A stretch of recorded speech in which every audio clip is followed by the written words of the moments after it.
بسم اللہ الرحمن الرحیم۔ تمام تعریفیں اللہ کے لیے، درود اور سلام محمد اور آل محمد کے لیے۔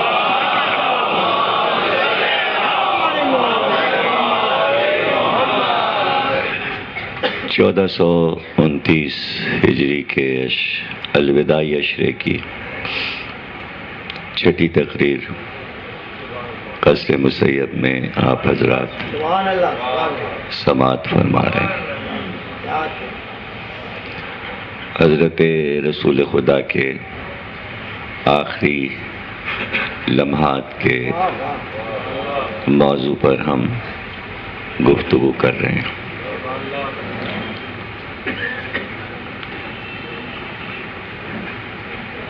عرض کیا گیا کہ جمعرات سے پیر تک 5 دن کے کل یہ حالات ہیں کہ جن کو ہم اس اشرے میں موضوع بنا رہے ہیں، اور یہ 5 دن اس لیے ہم نے مقرر کیے کہ موضوع بہت طویل نہ ہو جائے، اور اگر 1 مہینہ یا 15 دن یا ہفتے کے حالات اور واقعات بیان کرتے تو بہت کچھ رہ جاتا، اور اندازہ یہ ہو رہا ہے کہ یہ 5 دن ہی ہمارے لیے مشکل ہو رہے ہیں کہ ہم جلدی 10 دن میں سمیٹ سکیں، اور اس میں بھی بعض ایسی منزلیں ہیں کہ جسے ہم ایک تقریر میں بیان نہیں کر سکتے۔ اس سے یہ بھی ایک اندازہ ہو جائے گا کہ عظیم ہستی کے زندگی کے آخری لمحات کتنے قیمتی ہیں، اور اس سے نبی کی عظمت ظاہر ہو رہی ہے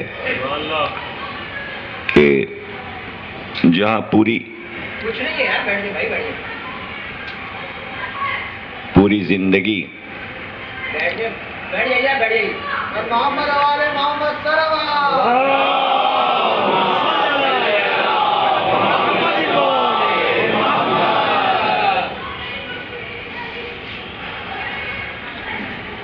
بھائی خواتین میں کچھ ذرا گڑبڑ ہو گیا ہے، وہ اکثر ہو جاتا ہے بیٹھنے پر، اور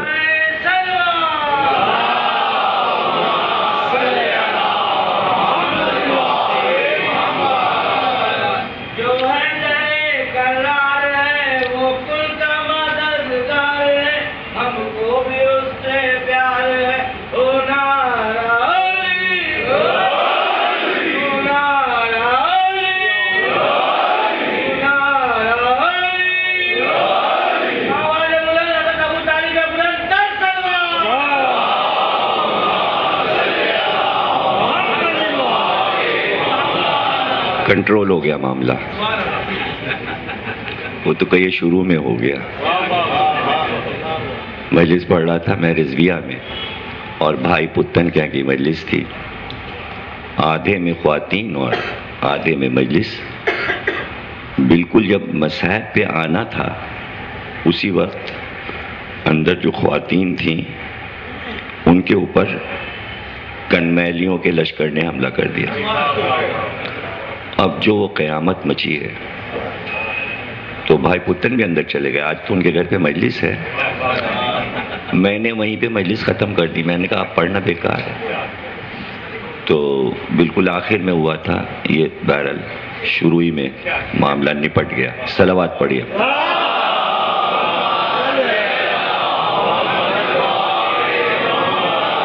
اور یہ معاملہ بھی ایسا ہوتا ہے کہ کیا کہا جائے۔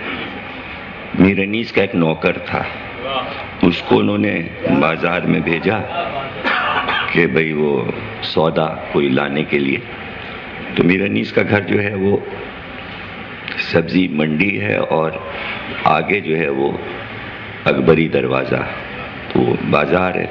جیسے یہاں سے چورنگی اتنی دور سودا لینے بھیجا، وہ کم وقت گیا تو واپس ہی نہیں آ رہا۔ اب میر انیس ہو گئے غصہ، بڑی دیر کے بعد آیا تو غصے سے انہوں نے ڈانٹ کے، کہاں مر گیا تھا، کہاں چلا گیا تھا، اتنی دیر لگا دی تو نے؟ کہنے سرکار وہ وہاں مجمع اتنا تھا کہ میں بازار میں جا ہی نہیں سکا، وہاں پر 2 اونٹ لڑنے لگے، 2 اونٹوں کی لڑائی ہو گئی، وہ سب تماشا دیکھنے لگے، ہم بھی دیکھنے لگے۔ تو انہوں نے کہا کمبخت بھی کہتا کیوں نہیں جنگ جمل دیکھ کے آ رہا ہے؟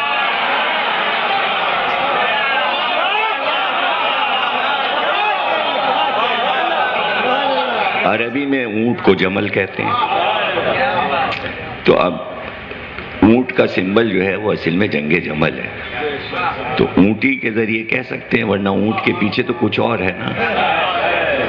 تو یہ جنگ جمل اگر ہو جائے تو بڑی مشکل سے لپٹتی ہے۔ تو میں عرض کر رہا تھا کہ یہ لمحات سرکار کے جو آخری لمحات ہیں۔ اچھا یہ بھی ہے کہ اگر یہ 5 دن جو ہم نے چنے ہیں تو اس میں یہ بھی بتا دیں کہ جب آپ تمام کتابوں سے حالات کو جمع کریں گے تو واقعات میں ایسا ہوتا ہے کہ کچھ شخصیات ابھرتی ہیں کہ ان 5 دنوں میں کون کون سی شخصیات نظر آ رہی ہیں۔ تو وہ میں پہلے آپ کو بتا دوں کہ جو جتنے میں بتاؤں گا اس کے علاوہ پھر آپ کو کوئی شخصیت ڈھونڈے سے نہیں ملے گی ان 5 دنوں میں۔ تو ان 5 دنوں میں جو شخصیتیں ہمیں نظر آ رہی ہیں وہ ہیں اسامہ بن زید ہیں، اس کا ذکر آ رہا ہے بار بار۔ اس کے بعد اس میں ان 5 دنوں میں 1-2 دن کے لیے بھرپور طریقے سے حضرت عمر نظر آتے ہیں، اور اس کے علاوہ ان 5 دنوں میں کچھ تھوڑے بہت بلال نظر آتے ہیں، پھر بھرپور طریقے سے حضرت علی نظر آتے ہیں، جناب فاطمہ بھی موجود ہیں، امام حسن امام حسین بھی موجود ہیں۔ بیویوں میں ام سلمہ نظر آتی ہیں، حضرت عائشہ، حضرت حفصہ اور ام حبیبہ، 4 بیویاں نظر آتی ہیں، اور ایک جگہ پر یعنی تھوڑی سی دیر کے لیے، بہت ہی کم وقفے کے لیے حضرت ابو بکر نظر آتے ہیں۔ اس کے علاوہ اب ڈھونڈتے رہیے آپ، تو آپ کو کوئی اہم شخصیت ان 5 دنوں میں نہیں ملے گی۔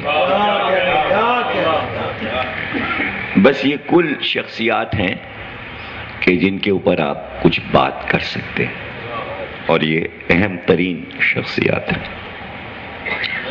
اب اس میں جو شخصیات ہیں تاریخوں میں صرف ایک چھوٹا سا مسئلہ ہے جو بہت بڑا مسئلہ بن گیا اسلام کے لیے، اور بڑی آفت اور قیامت وہ مسئلہ بن گیا، اور وہ ہے کہ جس وقت سرکار نے یہ فرمایا کہ لاؤ قلم اور کاغذ تاکہ میں تمہارے لیے ایک نوشتہ لکھ دوں، تم میرے بعد گمراہ نہ ہو جاؤ۔ یہاں سے ایک مسئلہ اٹھتا ہے، اور وہ مسئلہ اتنا نازک ہے جسے میں نے بار بار اشارہ کیا، اور اس مسئلے پر کئی تقریریں ہماری ہو جائیں گی، اور بغیر اس کے مسئلہ حل نہیں ہوگا، کہ اس کو ریسرچ کی طرح سمجھنا بہت ضروری ہے، اور یہ کوئی ایسی بات نہیں کہ جسے نظر انداز کر دیا جائے۔ دیکھیے، اگر کوئی یہ کہے کہ اس کو نظر انداز کر دیں کہ قلم اور کاغذ کے جواب میں کیا کہا گیا، تو نظر انداز کوئی کہہ نہیں سکتا آپ سے کہ اس کو چھوڑ دو، اس لیے کہ یہ بتا چکا کہ بخاری مسلم سب نے اس بات کو لکھا جو جواب آیا۔ اس کے بعد پھر جو دفاع کر رہے ہیں مورخین، دفاع کرنے والوں کی بھی ایک اچھی خاصی تعداد ہے۔ امام ابن تیمیہ، ابن اسیر، یہ دفاع کر رہے ہیں، شبلی تک، شبلی نعمانی بھی دفاع کر رہے ہیں۔ اور شبلی نعمانی چونکہ ماڈرن اسلامک زندگی کے بانی تھے اور وہ ایک نیا اسلام ماڈرنائز انگریزوں کے بعد پیش کر رہے تھے، اس لیے انہوں نے ایک کتاب الفاروق لکھی، اور اس میں ظاہر ہے کہ ان کے ہیرو ہیں وہ کتاب کے، تو اب ہیرو کو بچانا ضروری ہے، ہیرو کو بچانا ضروری ہے۔ تو اب راستے تھے دو، یا تو کہیں کہ بخاری نے جو کچھ لکھا جواب وہ صحیح ہے، کہ ادھر سے کہا گیا ہے ہذیان ہو گیا ہے، یا تو اسے تسلیم کر لیں روایت کو، یا پھر یہ کہیں کہ روایت جھوٹی ہے۔ اگر کہتے روایت جھوٹی ہے اور ایسا نہیں ہوا، واقعہ کوئی نہیں ہوا، تو آگے کے مورخین کا کیا کیا جائے گا؟ کہ اکیلے بخاری تو نہیں لکھا۔ اچھا، اب یہاں پہ نزاکت یہ ہے کہ اگر اپنے ہیرو کو بچانے کے لیے یہ کہہ دیا جائے کہ امام بخاری نے یہ روایت غلط لکھی ہے اور جھوٹی ہے، تو 7 جگہ کیوں لکھا؟ ایک ہی روایت کو 7 بار کیوں لکھا؟ پھر سوال پیدا ہوگا۔ پھر دوسرا سوال پیدا ہوگا کہ جب یہ مسئلہ آتا ہے کہ ابو طالب نے کلمہ پڑھا کہ نہیں پڑھا، تو آپ کہتے ہیں بخاری میں چونکہ لکھا ہے کہ کلمہ نہیں پڑھا، اس لیے ہم یہی مانیں گے کہ ابو طالب نے کلمہ نہیں پڑھا، تو وہاں روایت سچی ہو گئی، اور یہاں جب ہذیان کہا گیا تو آپ کہہ رہے ہیں روایت غلط ہے۔ تو کیا معیار قرار پایا؟ یعنی جو حدیث آپ کے مطلب کی ہو آپ کہہ دیجئے کہ صحیح ہے، اور جو آپ کے مطلب کی نہ ہو آپ کہہ دیجئے جھوٹی ہے۔ تو پھر بخاری کا معیار کیا رہا؟ بخاری کا معیار کیا؟ اگر مسلمان اس پر بضد ہیں کہ چونکہ صحیح بخاری میں یہ بات نہیں لکھی ہے کہ ابو طالب نے کلمہ پڑھا، تو پھر تمام مسلمان اس بات کو بھی تسلیم کریں کہ بخاری میں یہ لکھا ہے کہ حضرت عمر نے کہا تھا کہ رسول کو ہذیان ہو گیا ہے۔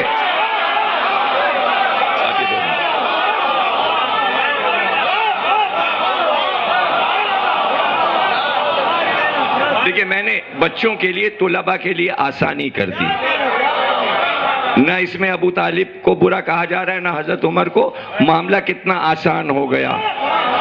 یا تو ابو طالب کا کفر مان لیجئے تو ان کا بھی کفر مان لیجئے، ان کا ایمان مان لیجئے تو ان کا بھی ایمان، پھر دونوں کا ایمان مان لو یا دونوں کا کفر مان لو، ہے تو معاملہ برابر۔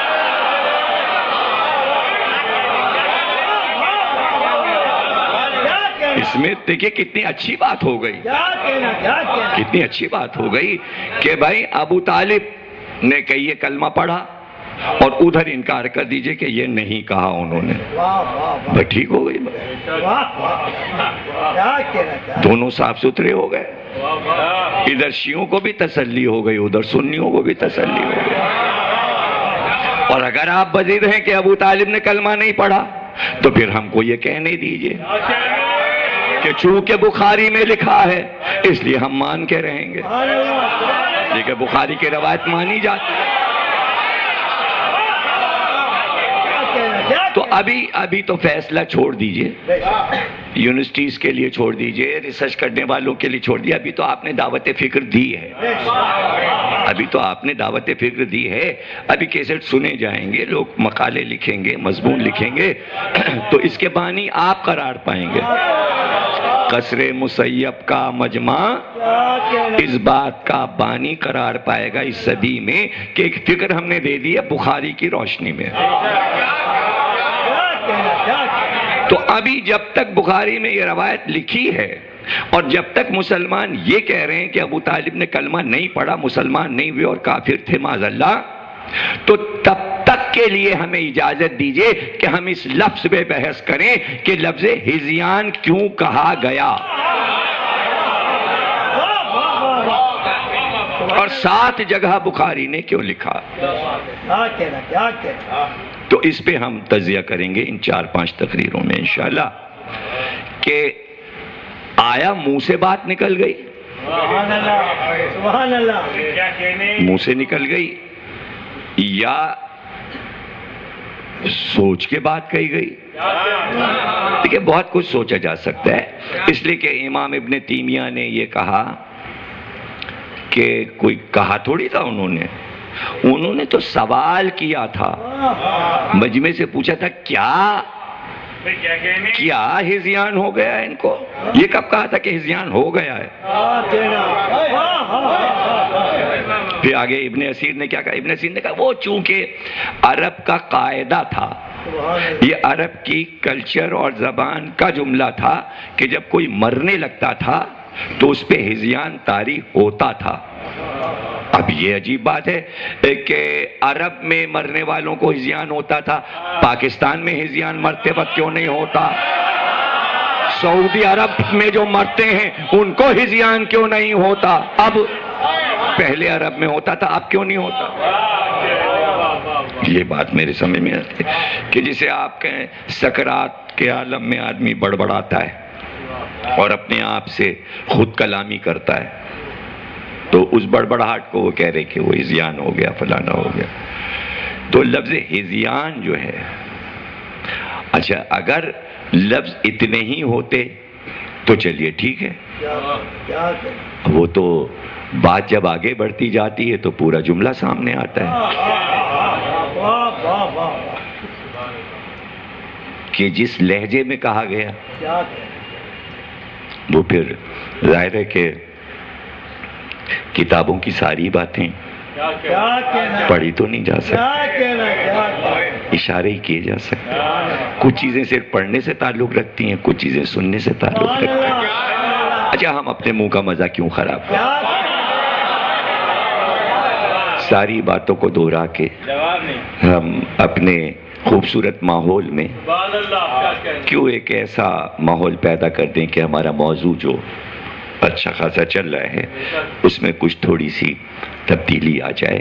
سسپینس تو بہت ہے، سسپینس. اچھا دیکھیے یہ کہ مطلب میں ابھی میرا اور زوار کا جھگڑا ہو جائے، مطلب ایسی خدا نخواستہ مجھ سے بہت چھوٹے ہیں اور میں ان کو کہوں تم دیوانے ہو، تو اب یہ ہیں رضویہ کے، تو ان کے 2 بیٹے بھی موجود ہیں، تو اب سب سے پہلے وہ دعائیں گے تم نے ہمارے ابا کو کیسے کہا، تو 2 تو آ گئے نا میرے مقابل، اس لیے کہ بیٹے ہیں ابا کو کہا گیا. اب ان کے ساتھ 4-5 آتے ہیں دوست، تو وہ اپنے دوستوں کو دیکھیں گے کہ بھئی غصہ ہو رہے ہیں ہمارے دوست، تو فوراً ایک ہمارے خلاف گروپ بنے گا.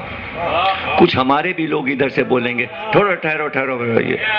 اچھا اب جیسے جیسے بات آگے بڑھے گی کچھ ہمدرد ان کے ہوں گے، کچھ ہمارے ہوں گے، تو ایک پارٹی سامنے آئے گی میرے کہنے پر کہ میں نے انہیں دیوانہ کہا. سب مجھے قائل کریں گے دیکھیں صاحب بدتمیزی آپ نے کی اور بھرے مجمع میں آپ نے ایسا لفظ کیوں کہہ دیا، اور یہ کوئی تہذیبی لفظ ہے، آپ نے کیا سوچ کے انہیں دیوانہ کہہ دیا. تو لوگ ہمیں قائل معقول کریں گے نا، مجھے قائل کریں گے آپ نے غلطی کی. لیکن اگر یہ پورا مجمع سب میرے فیور میں ہو جائے اور ان کے بیٹے بھی میرے فیور میں ہو جائیں تو پھر یہ سوال پیدا ہوگا کہ یہ کیا چکر ہے کہ انہوں نے دیوانہ کہا زوار کو، حالانکہ غلط بات کہی، اور غلط بات پہ اتنا بڑا گروپ ان کے ساتھ ہو گیا. تو اب سب لوگ سوچیں گے ضرور پہلے سے ضمیر اختر نے تیاری کی تھی، اپنا گروپ بنا کے بٹھایا تھا کہ آج میں ذلیل کروں گا زوار کو، تم سب میرا ساتھ دینا۔ جب اتنا بڑا مجمع ساتھ دے گا تو ان کا چھوٹا سا گروپ کیا ہے وہ بھی ساتھ ہو جائے گا، یہ اکیلے ہو جائیں گے، الزام ثابت ہو جائے گا، اور پھر پوری شیعہ قوم انہیں دیوانہ کہنے لگے گی، اس لیے کہ بات ثابت ہو گئی ہے۔ تو اس کے معنی یہ کہ میں طے کر کے آیا ہوں کہ آج میں ان کو دیوانہ کہوں گا، اور گروپ کو میں رشوت دے چکا ہوں۔ اور اگر ایسا نہ ہوتا تو سب مجھے پکڑ کے باہر نکال دیتے کہ تم نے ان کو دیوانہ کہا کیسے، اس لیے کہ بات غلط ہے۔ تو جب بات غلط تھی اور گروپ اوپر اٹھا اور اٹھ کر اس نے کہا کہ ہاں ہاں ہذیان ہو گیا ہے، یہ صحیح کہہ رہے ہیں، اس کے معنی معاملہ پہلے سے طے تھا کہ ہم یہ کہیں گے۔ گروپ بنا ہوا، گروپ بنا ہوا۔ اب ظاہر ہے یہ ریسرچ تو بعد میں ہوگی کہ یہ گروہ جو بنایا گیا تھا کون لوگ تھے، تو ریسرچ تو ہوگی کون لوگ تھے جنہوں نے غلط بات کو صحیح کرنے کی کوشش کی۔ تو یہیں پر آ کے سمجھ میں آتا ہے کہ قرآن میں سورہ مسلمین نازل نہیں ہوا، مسلمانوں پہ کوئی سورہ نہیں اترا قرآن میں، لیکن منافقین پہ اترا۔ تو اس کے معنی مدینے میں منافقین موجود تھے، لیکن بعد وفات نبی وہ گئے کہاں؟ پتہ چلا اسی جماعت میں وہ ضم ہو گئے، اور جب رسول اللہ نے کہا یہاں سے نکل جاؤ تو وہ پورا گروپ باہر نکل گیا۔ اب جو رہ گئے وہ خالص ہیں، اور جماعت تھی بڑی، جماعت تھی بڑی، وہ باہر نکل گئے، رسول اللہ نے اٹھا دیا۔ اور اگلا جملہ رسول اللہ نے یہ کہا کہ رسول کے سامنے جھگڑا مناسب نہیں ہے۔ یہ جملہ اللہ نے کہلوایا تاکہ یہ بات ثابت ہو جائے کہ یہ ہذیان نہیں ہے۔ ہوش و حواس میں بات کہی، یہ بھی ہوش و حواس میں کہا کہ یہاں سے نکل جاؤ، یہ بھی ہوش و حواس میں کہا کہ میرے سامنے مناسب نہیں ہے کہ تم لوگ لڑو اور جھگڑا کرو میرے سامنے۔ احترام رسول قرآن میں موجود ہے۔ تو پورا ٹکڑا یہ ہے کہ نکل جاؤ یہاں سے اور رسول کے سامنے جھگڑا نہ کرو۔ پھر جو غائب ہوئے، کیا مطلب ہے غائب ہونا کا؟ کیا مطلب ہے؟ اس کے معنی کام ہو گیا، کامیابی ہو گئی، نکل کے جانا ہے، کام کچھ اور کرنا ہے، کام کچھ اور کرنا۔ اور اچانک ایسے میں رسول کے گھر سے رونے کی صدائیں اٹھیں اور چیخو پکار کی صدائیں اٹھیں، اور اس کے ساتھ ہی مسجد کے صحن میں مجمع بڑھنے لگا، اور ایک مجمع بڑھا، اور اس مجمع میں ایک شخص تلوار لیے کہتا ہے خبردار اگر کسی نے کہا کہ رسول مر گئے تو ہم اس کی گردن اڑا دیں گے۔ ایسے میں ایک دوسرا آدمی آیا اور اس نے کہا نہیں رسول مر گئے، اور جو اللہ کی پوجا کرتا تھا وہ سمجھ لے کہ اللہ زندہ ہے، اور جو رسول کی پوجا کرتا تھا سمجھ لے کہ رسول مر گئے۔ اور اس کے بعد مسجد سے وہ مجمع غائب ہو گیا۔ 3 دن تک وہ مجمع نظر ہی نہیں آیا کہ کہاں گیا، یا رسول دفن ہو گئے۔ تو اب وہاں سے یہاں تک ایک سفر ہے، لیکن میں تو آخری لمحات پر ہوں، میں وفات کے بعد نہیں ہوں، اس لیے کہ یہ اشرا میں پہلے یہاں پڑھ چکا، بعد رسول موضوع ہے، بعد رسول 3-4 سال پہلے پڑھ چکا، تو اب وہ تو پڑھنا نہیں ہے، وہ تو CD میں موجود ہے۔ میں تو پہلے کے چند لمحات صرف پڑھ رہا ہوں، تو میں اسی طرف ہوں کہ یہ کیوں کہا گیا۔ اب آپ قرآن اٹھا کے پڑھیے ریسرچ کی نظر سے، اور کتنے مقامات ہیں کہ جہاں پر یہ آیت موجود ہے، اے میرے حبیب آپ مجنون نہیں ہیں، آپ دیوانے نہیں ہیں، آپ پاگل نہیں ہیں۔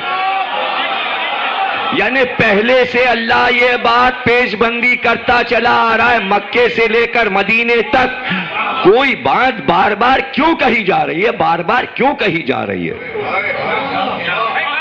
اس کی بنیاد کیا ہے؟ وَالنَّجْمِ إِذَا هَوَىٰ مَا ضَلَّ صَاحِبُكُمْ وَمَا غَوَىٰ، تمہارا صاحب جو ہے وہ گمراہ نہیں ہوا، وہ پاگل نہیں ہوا، وہ دیوانہ نہیں ہوا، وہ مجنون نہیں ہے۔ نون والقلم وما یسطرون بکا بے مجنون، وہ مجنون نہیں ہے، وہ دیوانہ نہیں ہے۔ اس تحریر کی قسم جو مستقبل میں لکھی جائے گی، اس قلم کی قسم جو تم مانگو گے، تم مجنون نہیں ہو، تم دیوانے نہیں ہو۔ سورہ نون والقلم اتر رہا ہے، یعنی پہلے سے اللہ حصار کھینچتا جا رہا ہے۔ تو یہ پتہ لگانا ہوگا یہ بات اللہ بار بار قرآن میں کہہ کیوں رہا ہے؟ رسول میرا دیوانہ نہیں، رسول میرا دیوانہ نہیں، مجنون نہیں ہے، پاگل نہیں ہے، مجنون نہیں ہے۔ اس کے معنی یہ ہے کہ ابو نام کے جتنے تھے، چاہے وہ ابو لہب ہو یا ابو جہل ہو، وہ اپنی میٹنگز میں رات کو چھپ چھپ کے کہتے تھے دیوانہ ہے، مشہور کرو دیوانہ ہے، مشہور کرو دیوانہ ہے۔ اللہ جواب میں کہتا تھا دیوانہ نہیں ہے۔ تحریک چلی تھی مکے میں، سب نمائندے مارے گئے، ایک نمائندہ رہ گیا تھا۔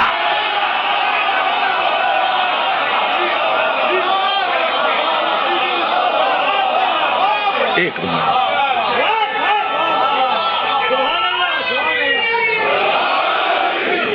تین باتیں کہیں قرآن بتا رہا ہے، حدیث ہوتی تو ہوا میں اڑا دی جاتی۔ تین باتیں کافروں نے سرکار کو کہیں۔ ایک کہا یہ جادوگر ہے، کاہن ہے، اور جہاں جہاں اللہ نے تردید کی کہ یہ مجنون نہیں، مہم یہ کہا آپ کاہن نہیں ہیں، آپ کاہن نہیں ہیں، آپ مجنون نہیں ہیں۔ اس کے ساتھ یہ بھی کہا آپ شاعر نہیں ہیں۔ تو تین الزام سرکار پہ لگے، آپ جادوگر ہیں، معاذ اللہ آپ مجنون دیوانے ہیں، اور آپ شاعر ہیں۔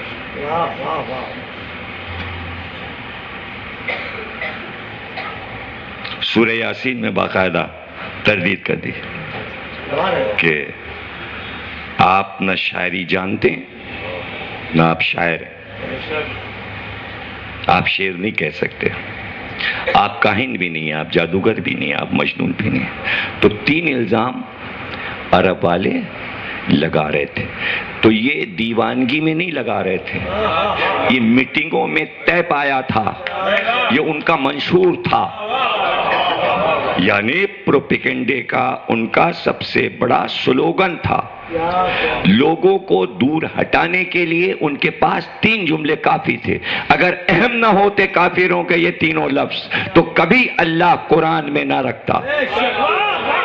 اور اس کو سمجھنا دیکھیں مشکل نہیں ہے کہ کوئی بھی آدمی اگر کوئی کام شروع کرے تو شروع میں دقتیں ہوتی ہیں، لوگ دشمن ہو جاتے ہیں اور طرح طرح کی باتیں کرتے ہیں۔ ایک وقت آتا ہے وہ ترقی کرتا ہے، کروڑ پتی بن جاتا ہے، اور اس کے پاس ہر وہ نعمت موجود ہوتی ہے جو دوسروں کے پاس نہیں ہوتی ہے، اور پھر وہ اقتدار حاصل کرنے کے بعد لوگ اس کی عزت کرنے لگتے ہیں، اس کے قدم چھوتے ہیں، اس کے آگے ہاتھ جوڑتے ہیں، اور اس وقت وہ جشن منائے، اپنے بیٹے کی شادی کرے، ولیمہ کرے، جہازوں پہ سفر کرے، تو اس وقت وہ پھر جو ماضی میں اس کو برا بھلا کہا گیا، اس کی برائیاں ہوئی ہیں، وہ الفاظ پھر اس کے سامنے بے ادبی ہوتی ہے دہرانا، اور وہ بھی چاہتا ہے کہ میرا ماضی چھپا رہے۔ اب تو مجھے کوئی ایسی بری بات نہیں کہہ رہا ہے، پہلے کہتے تھے، اب نئی نسل جوان ہو گئی، اس کو کیا پتا کہ شروع میں ہم کو کیا کیا کہا گیا ہے اور ہمارا کیا حشر کیا گیا ہے۔ تو کوئی دنیا میں ایسا آدمی آپ کو ملا ہے کہ اقتدار حاصل کرنے کے بعد وہ یہ اعلان کرے کہ ماضی میں ہم کو یہ کہا جاتا تھا؟ مثلاً اگر کوئی دیکھے نا، کوئی ایک دھوبی، ایک بنیا، ایک قصائی اپنا کام کر رہا ہے، وہ پریزیڈنٹ بن جائے، وہ وزیر اعظم بن جائے، وہ منسٹر بن جائے، تو وہ اعلان کرے صاحب پہلے میں گوشت بیچتا تھا۔ وزارت پر آنے کے بعد پھر وہ یہ سب اعلان نہیں کرتا نا، وہ تو چاہتا ہے سب بھول جائیں، تو اچھا ہے بھول جائیں۔ مدینے آنے کے بعد سرکار دو عالم کو اقتدار مل گیا۔ اگر مکے میں شروع میں سرکار کو جادوگر یا کاہن یا دیوانہ کہا گیا ہے، تو اب اللہ کو کیا ضرورت ہے کہ مدینے کی زندگی میں پرانی باتوں کو دہرائے؟ اب تو کوئی نہیں کہہ رہا، لیکن قرآن بار بار بات دہرائے جا رہا ہے۔ اس کے معنی یہ ہے کہ تحریک مری نہیں ہے،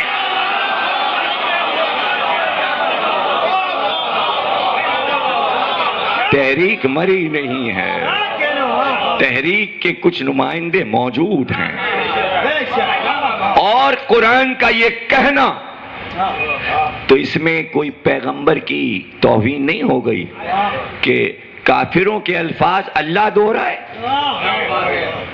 بھائی ہم تو آیت کی شکل میں پڑھ رہے ہیں، لفظ مجنون قرآن میں لکھا ہے تو ہم آیت کی شکل میں پڑھ رہے ہیں،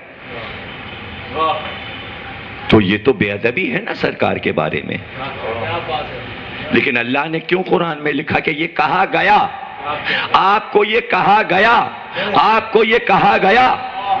اس کا سب سے روشن پہلو یہ ہے کہ یہ ظلم ہوا، ظالموں نے سرکار کو یہ کہا، گویا سرکار پہ ظلم ہوا۔ جب سرکار پہ ظلم ہوا تو سرکار ہوئے مظلوم، تو اگر اللہ مظلومیت بیان کرے تو مظلوم کی مظلومیت بیان کرنا بے عزتی نہیں ہے۔ یعنی میرے حبیب کو یہ کہا گیا، اس وقت اتنا مظلوم تھا کہ پتھر مارے جا رہے تھے، اوجڑی پھینکی جا رہی تھی، اور ایسے الفاظ، برے الفاظ کہے جاتے تھے سرکار کو۔ یہ رکھ کر بتایا کہ یہ اس لیے رکھ رہے ہیں کہ اس سے آپ کی عزت بڑھے گی، ظالم کا چہرہ سامنے آئے گا، آپ ہو جائیں گے مظلوم۔ اس کو رکھ کر بتایا کہ آپ کے بعد اگر آپ کے وسیع کے گلے میں رسی باندھ کر کھینچی جائے تو بے عزتی نہیں آئے۔ اگر زہرا کے گھر کا دروازہ جلے تو بے عزتی نہیں ہے۔ تو مظلوم کی مظلومیت توہین نہیں ہوتی۔ یہ حسین نے دنیا کو بتا دیا کہ جو کچھ کربلا میں ہوا ہے اس سے ہماری بے عزتی نہیں ہوئی، اس لیے کہ ظلم نمایاں ہوتا ہے، مظلوم کا کچھ نہیں بگڑتا۔ تو کم از کم یہ تو پتا چلا کہ پوری امت سرکار کو لیے بیٹھی ہے، اور مظلوم حسن اور حسین ہیں، مظلوم علی ہیں۔ نہیں، اللہ نے بتایا اے آل محمد تمہارا جو جد ہے وہ سب سے بڑا مظلوم تھا۔ مظلوم کی وراثت آ رہی ہے، صرف آل پہ ظلم نہیں ہوا، نبی پہ ظلم ہوا۔ آپ ہلکے پڑ گئے اس لیے کہ پہلو ایسا ہے کہ آپ کے لیے مشکل ہو گئی۔ سب سے پہلے نبی مظلوم ہے۔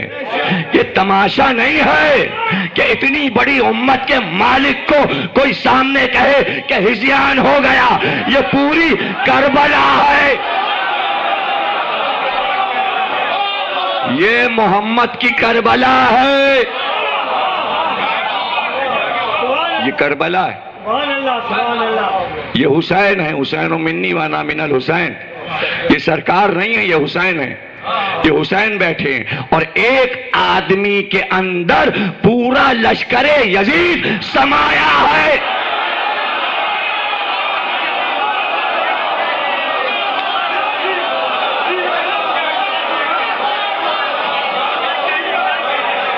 سمجھ رہے نا؟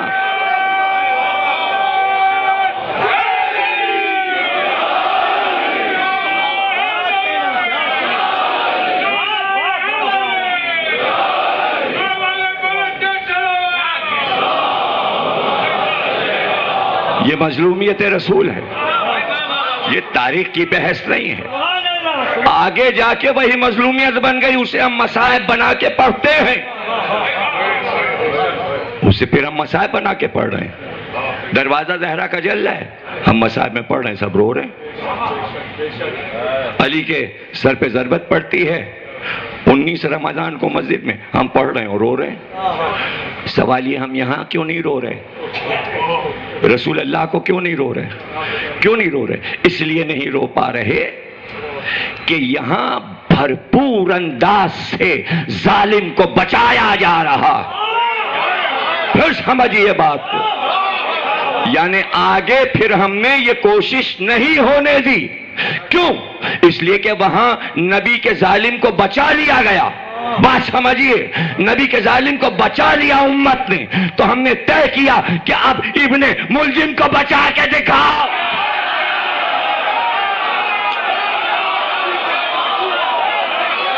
مختار نے بتایا کہ اب کوئی شمر ابن زیاد عمر سعد ارملا کو بچا نہیں پائے۔ یہ ہے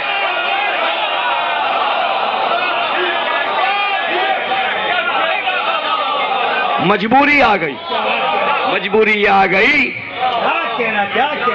کہ کوئی اٹھے اور اٹھ کے کہے میں حرملا کا ہمدرد ہوں، پھر میں اس کا انجام دے. کوئی اٹھے اور ابن ذات کی طرفداری کرے، اس لیے نہیں کر سکتا کہ ابن ذات تو وہ ظالم ہے جس کی طرفداری خود یزید نے نہیں کی، تو یزیدی کیا کریں گے؟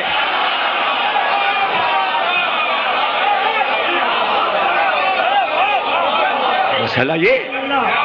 تو اب یہاں پر صرف دعوت فکر یہ ہے، یا عظمت رسول کو بچا لو یا اپنی پسند کو آزما لو. تو اگر اپنی پسند پہ اسلام چل رہا ہے تو ٹھیک ہے، آپ کی پسند آپ کے ساتھ، ہماری پسند ہمارے ساتھ. اور اگر اتحاد چاہیے تو سب ایک ہو کر نبی کا جو مجرم ہو اتحاد ہو جائے گا. جس نے جرم کیا ہو اسے پکڑ لو. وہ سب بحث ہو چکی، روایت درایت یہ وہ بخاری مسلم، یہ بحث علمی ہے. سامنے کی بات کیجئے، سامنے کی بات کیجئے.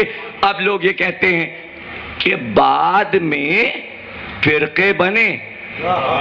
جملے میرے بھی لے لیجئے، 2 فقیر کے جملے، 2 جملے لے لیجئے. جیسے ہی رسول نے کہا لا قلم اور کاغذ کہ نوشتہ لکھ دوں، تو ہسٹری نے لکھا 2 گروہ ہو گئے، ایک کہتا تھا دے دو، ایک کہتا تھا نہ دو. تو گروہ بندی تو ہو گئی.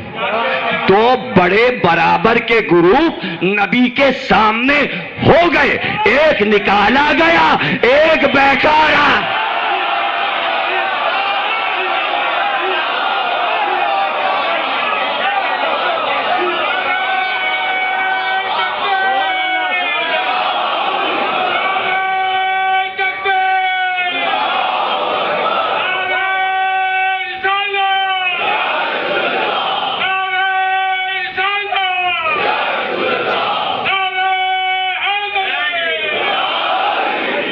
یہاں پر نزاکت یہ ہے کہ روایت کوئی کمزور نہیں کہ جسے کہا جائے جھوٹی.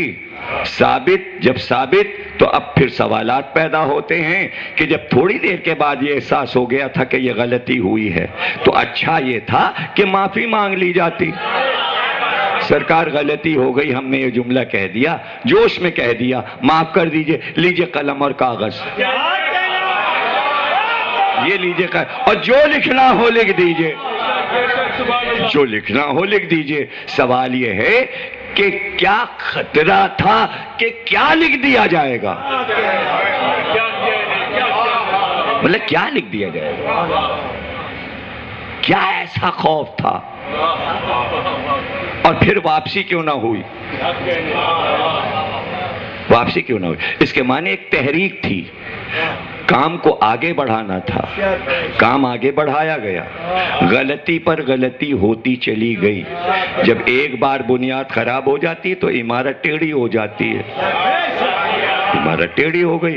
اس کے معنی یہ ہیں کہ شروع سے ایک گروہ تھا جو سچے دل سے یہ بات مان رہا تھا یہ نبی ہے، ایک دل میں شکوک تھے.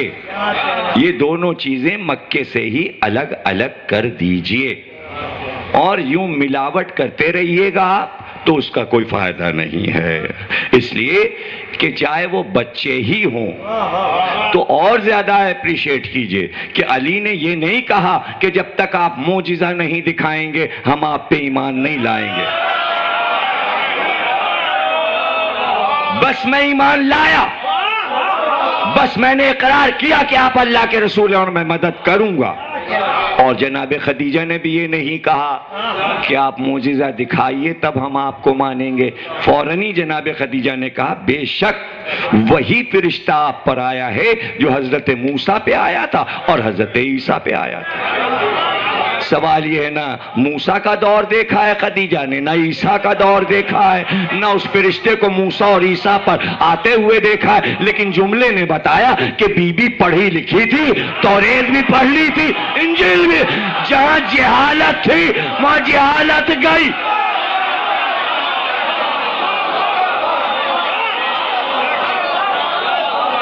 وہاں جہالت گئی. تو نبوت کو ماننا، نبوت کو تسلیم کرنا ایک بات طے ہو گئی. جس کے پاس علم نہیں ہے وہ نبوت کو نہیں تسلیم کر سکتا. جہاں جہالت تھی پڑھ تو لیا کلمہ، لیکن نہ پڑھنا تھا نہ پڑھ کے دیا. آج بھی یہی مسئلہ ہے ایجوکیشن کا. آج بھی ہم یہی کہہ رہے ہیں پڑھو تو، تاکہ پرانے مسئلے سمجھ میں آ جائیں. جو پڑھ رہا ہے، علم سے منسلک ہے، علم سن رہا ہے، علم پڑھ رہا ہے، وہ سب کچھ مان رہا ہے.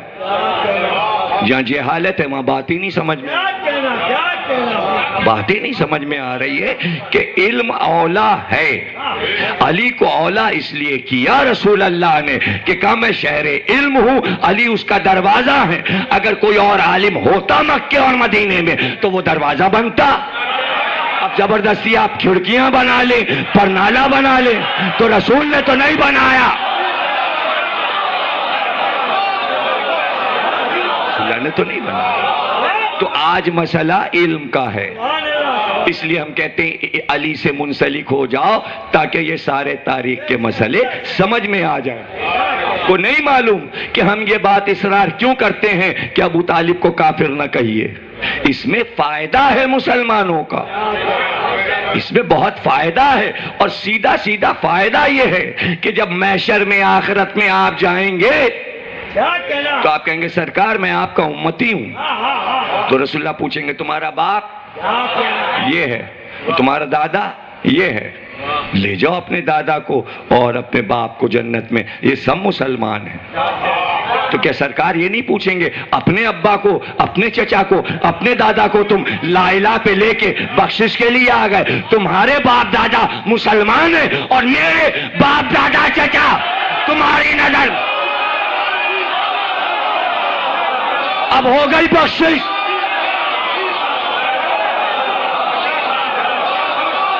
ہو گئی بخشش، ہو گئی بخشش. مسئلہ سرکار کا ہے. اور رہ گیا یہ کہ کوئی یہ لیے بیٹھا ہے کہ وہاں سرکار کے سامنے کچھ اصحاب کو سرخرو کرنا ہے، تو وہ بھی بخاری نے بات ہی ختم کر دی کہ کچھ اصحاب آئیں گے حوض کوثر کے کنارے، رسول اللہ کہیں گے یہ میرے اصحاب، اللہ کہے گا انہیں بھیجو جہنم میں. تو اب یہ جملہ لے لو اور تاریخ پہ اپنے سینے پہ لکھ لو. کروڑوں حدیثوں میں اپنا سر کٹا دوں اگر کہیں ایک جھوٹی لنگلی لولی حدیث بھی یہ مل جائے کہ کسی جگہ یہ لکھا ہو کہ اولاد رسول میں سادات کو جہنم میں جانا ہے تو مجلس پڑھنا چھوڑ دوں گا. اصحاب کے لیے لکھا ہے کہ جہنم میں جائیں گے اولاد.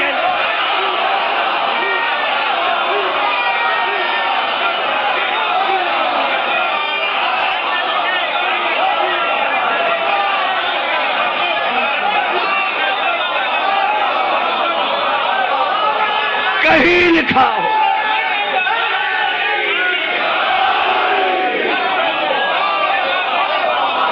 کہیں لکھا ہو. یہاں سچی جھوٹی کی بحث اگر اٹھائیں گے تو جھوٹی حدیث بھی کہیں نہیں ہے آل کے لیے. لفظ جہنم آل کے لیے استعمال ہی نہیں رسول نے کیا. اور قرآن کی آیات گواہ ہے کہ اصحاب کے لیے جہنم کا لفظ آیا ہے. آپ کہیں گے کہاں؟ ارے کوئی آیت پڑھنے کی ضرورت نہیں ہے، لکھا ہے صاف صاف جا کے قرآن میں اصحاب النار.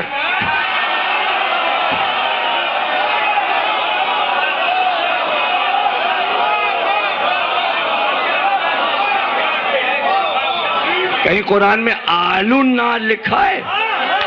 پتہ چلا جہنم کی آل نہیں ہے مگر جہنم کے اصحاب ہیں.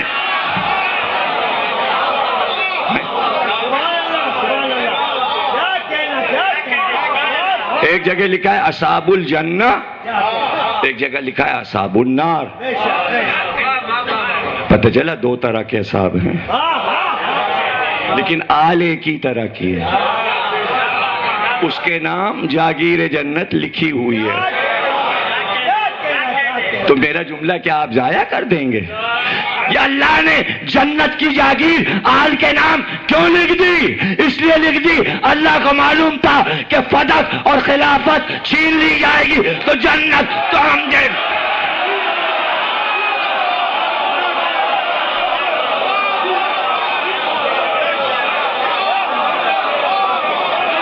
اب چھینو تو کچھ تو دے دیں۔ تو جنت کی آس میں جینے والوں، جاگیر آل محمد ہے جنت، اور اس جاگیر میں اصحاب کا حصہ نہیں ہے۔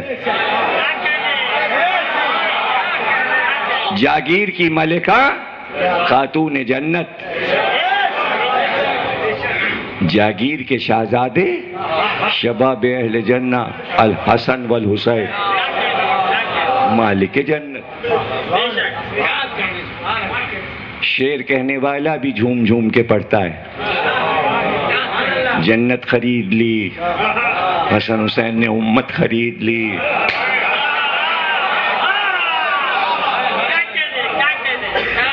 سب کچھ لے لیا، تو اب کس آسرے پہ بیٹھے ہیں؟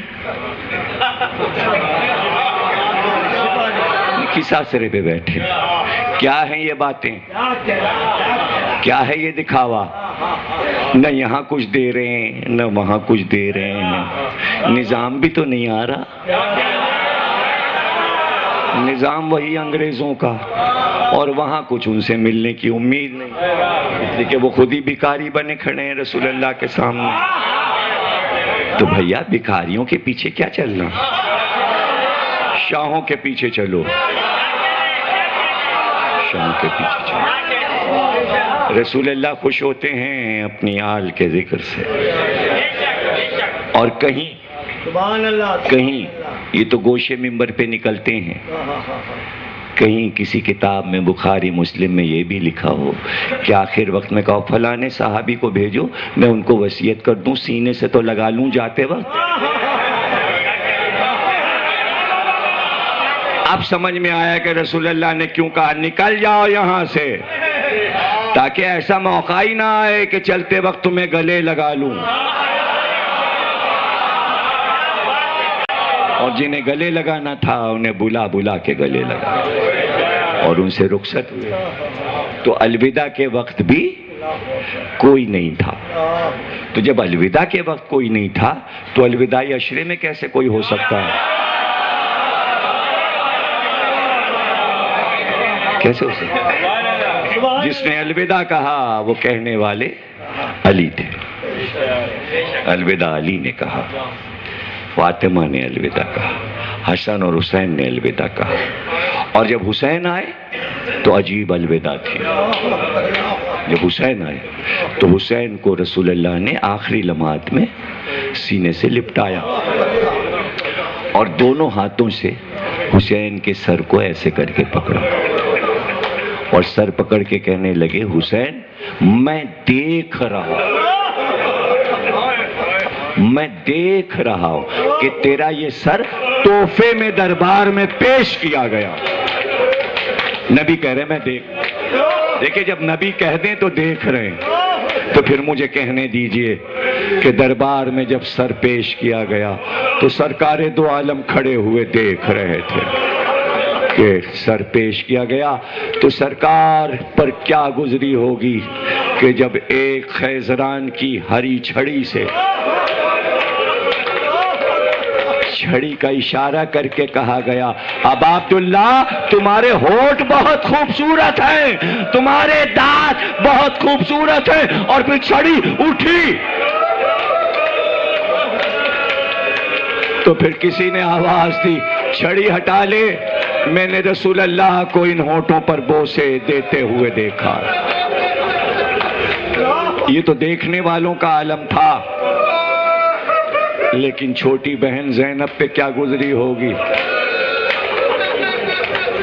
پتہ ہے حضرت زینب نے کیا کہا؟ حضرت زینب نے کہا تو اس وقت حاکم ہے، تخت پہ بیٹھا ہے، تو میرے بھائی کے چہرے پہ چھڑی اٹھا اٹھا کے زینب کو ڈرا رہا ہے،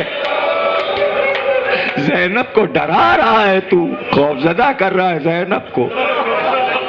اور اس کے بعد فرمایا یاد رکھ اس دن جب دربار الہی میں فریاد کروں گی اور تو مجرم کی طرح سامنے لایا جائے گا تو میرے نانا بھی موجود ہوں گے، میرے بابا بھی موجود ہوں گے. اللہ اکبر. لیکن میں کیا بتاؤں کہ آگے روایت میں کیا لکھا ہے. آگے روایت میں یہ لکھا ہے کہ چھڑی جب اٹھی تو سب نے دیکھا کہ سفید موتی بکھر کے ادھر ادھر ٹوٹ کے گرنے لگے. تو ایک بار زینب نے رخ کیا نجف کا اور کہا بابا بھائی حسین پر جو ظلم ہو رہا ہے آ کے دیکھیے، یہ فاطمہ کا بیٹا حسین، ماتب حسین، ماتب